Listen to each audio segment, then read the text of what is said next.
வணக்கம். நான் உங்கள் ஜெயா. இன்றைக்கி நம்ம இந்த வீடியோவில் சாமுவேல் டேனியல் எழுதின வில்லிஸ்ட் யூத் அண்ட் எரர் இந்த சானட்டோட சம்மரியை பார்க்கலாம் வாங்க. சாமுவேல் டேனியல் ஒரு சானட் கலெக்ஷன் எழுதியிருக்காரு. அதோட டைட்டில் டெலியா. அதில் 5வது சானட் தான் இந்த சானட்டான வில்லிஸ்ட் யூத் அண்ட் எரர். இதில் அவரை தன்னை ஆக்டியானாக கற்பனை பண்ணிக்கிட்டு அந்த கம்பேரிசனில் ஆக்டியான் எப்படி மன கஷ்டம் அந்த வலி எல்லாத்தையும் அனுபவிச்சாரோ அதே மாதிரி நானும் ஒரு மன வலியை அனுபவிக்கிறேன். காரணம் என்னுடைய காதலி என்னை நிராகரிச்சிட்டாங்க அப்படின்றாரு. யார் அந்த ஆக்டியானா? அந்த ஆக்டியான் ஒரு வேட்டைக்காரர். அவர் நாய்களெல்லாம் அழைச்சிட்டு வேலைக்கு போகும்போது அங்கே இங்கேன்னு அலைஞ்சு தேடுவோம் இல்லையா இறைக்கு.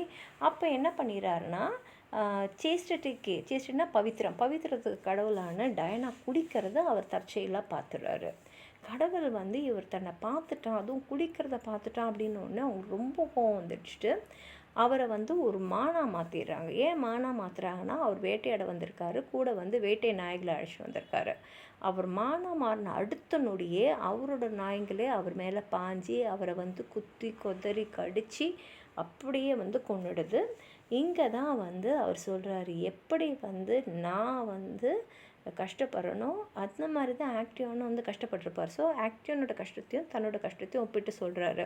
இங்கே தன்னை ஆக்டியானாவும் அவருடைய காதலியை டயனாவும் வச்சுக்கிறாரு. இப்போ இவர் ஹார்ட்டுன்றார்லே, ஹார்ட்டுனா மான், அதே மாதிரி ஹார்ட்டுனா இதயம், HEART. எப்படி ஆக்டியான் ஒரு மானா டயனாவால் மாற்றப்பட்டாலோ அதே மாதிரி இவருடைய இதயம் கம்பளையில் நிறைஞ்சது. ஏன்னா அவருடைய காதலி அவரை புறக்கணிச்சிட்டதுனால. இப்போ ஆக்டியான் அவரோட சொந்த நாய்களாலேயே கடித்து இறக்கப்பட்டார். அதே மாதிரி இவரும் அவருடைய சொந்த எண்ணங்கள் காதல் நினைவுகளாலேயே நான் கொல்லப்படுறேன் அப்படின்றாரு. இப்போ டேனியல் ஆரம்பிக்கும் போது எப்படி சொல்கிறாருன்னா, நான் ஒரு மாதிரியான வாழ்க்கையை தான் வாழ்ந்துட்டுருந்தேன். இம்மாரல் வாழ்க்கை, அதாவது அற வாழ்க்கையாக வாழாமல் கொஞ்சம் தவறுகள் நிறைந்த வாழ்க்கையாக வாழ்ந்தேன். அதுக்கு காரணம் என்னுடைய இளமையும் தவறு செய்கிறதுக்கான வாய்ப்புகளும் தான். எப்படி ஆக்டியோன்ற வேட்டைக்காரர் வேட்டைக்கு போகும்போது அங்கேயும் இங்கேயும் தேடி அலைஞ்சி அப்படி போவாங்களோ அதே மாதிரி தான் நானும் எந்த விதமான கட்டுப்பாடும் இல்லாமல் ஒரு வாழ்க்கையை வாழ்ந்திருந்தேன்.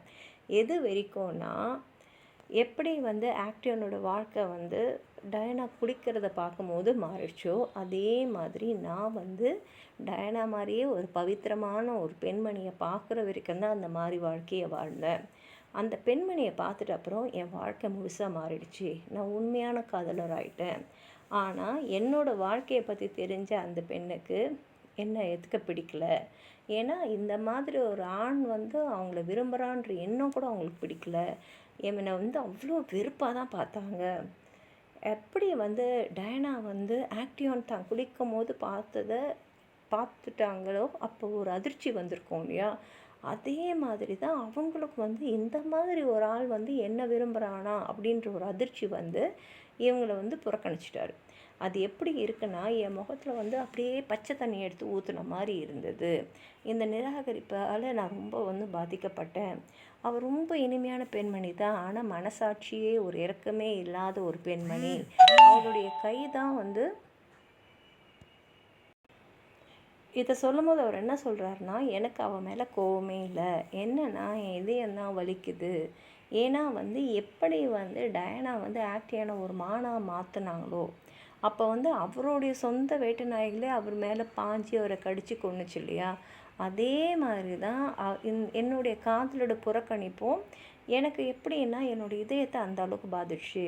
என்னுடைய காதல் நினைவுகள் தான் என் மனசுக்குள்ளே இப்போ ஓடிக்கிட்டே இருக்குது. எப்படி ஆக்டியோட வாழ்க்கை அவரோட சொந்த வேட்டை நாய்களால் முடிஞ்சதோ அதே மாதிரி என்னோடய வாழ்க்கையும் என்னோடய காதல் நினைவுகளாலேயும் முடிஞ்சிடும். என்னால் அவங்களுடைய அந்த அவமதிப்பை தாங்கிக்க முடியல. என்னுடைய இந்த பாதிப்பு நான் சாகிற வரைக்கும் என் பின்னாடியே ஓடி வந்துனே இருக்கும். என்னை கஷ்டப்படுத்திக்கிட்டே இருக்கும். என்னை கொல்றதுக்கு வேறு எதுவுமே தேவையில்லை, என்னோடய காதல் நினைவுகளே போதும் அப்படின்னு சொல்லிட்டு என்னோட முடிவும் ஆக்டிவான முடிவும் ஒன்று தான். இப்போ டயனா அந்த வேட்டைக்காரருடைய நாய்களே அவருக்கு எதிராக போய் அவரை கடித்து அவரை கொல்ற மாதிரி பண்ணது அவர் மனசுக்குள்ளே எப்படி இருக்குன்னா, என்னுடைய காதல் நினைவுகளே என்னை துரத்தி துரத்தி துரத்தி என்னை கொன்னுடும். என்னன்னா ஆக்டிவன் வந்து உடனே வந்து அந்த வலி மிகுந்த இறப்பை வந்து ஏற்றுக்கிட்டாரு. ஆனால் நான் வந்து சாகிற வரைக்கும் இந்த காதல் நினைவுகளாலேயே வந்து மூழ்கடிக்கப்பட்டு கஷ்டப்பட்டு நான் சாவேன்னு சொல்லி இந்த சொனட்டை முடிச்சிருக்காரு. வாங்க படித்து பார்க்கலாம். Willist youth and error led my wandering mind and set my thoughts in heedless ways to range. All unawares a goddess chaste I find, Diana like to work my sudden change. அதாவது இளமையும் தவறு செய்யறதுக்கான வாய்ப்புகளும் என் வாழ்க்கையை வந்து அப்படி இப்படின்னு தான் போக வச்சுது. எது வரைக்கும்னா டயனா மாதிரி பவித்திரமான ஒரு பெண்மணியை நான் பார்க்குற வரைக்கும். அந்த பெண்ணை பார்த்துட்டோன்னே நான் அப்படியே மாறிட்டேன். For her no sooner had my view bewrayed, but with disdain to see me in that place, with fairest hand the sweet unkindest maid, cast water cold disdain upon my face. ஆனால் அந்த பெண்ணுக்கு என்னோடய வாழ்க்கை முறை தெரிஞ்ச உடனே என்னை வந்து அவ்வளோ கேவலமாக பார்த்தா. அவள் அருமையான இனிமையான பெண்மணி தான், ஆனால் வந்து என் மேலே அன்பே இல்லாத பெண்மணி. அப்படியே என் முகத்தில் வந்து பச்சை தண்ணியை ஊற்றுன மாதிரி என்னை நிராகரிச்சிட்டா. which turned my sport into a heart's despair.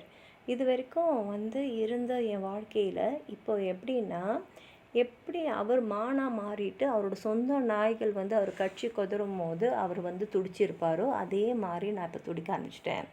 which still is chased while I have any breath.